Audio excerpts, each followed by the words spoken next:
QUBT stock analysis and QUBT stock prediction in this very short and brief 1-minute video. I'm exactly going to be breaking down my play and whatnot.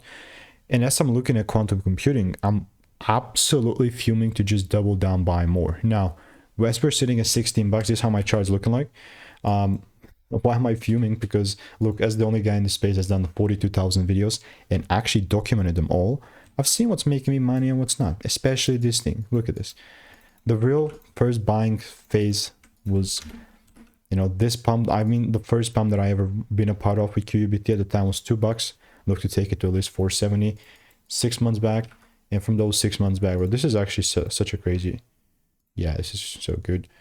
But ultimately came down, and unless I see this confirmation taking place, then there's no way that I'm gonna look to buy again. So what's the confirmation?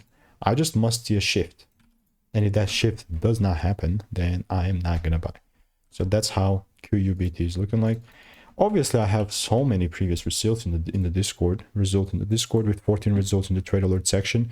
But yeah, if you do want to learn how I'm making 5-10K per month trading, sure, just click the first link in the description, get my free emails, and I will continue to keep you updated. Goodbye and enjoy.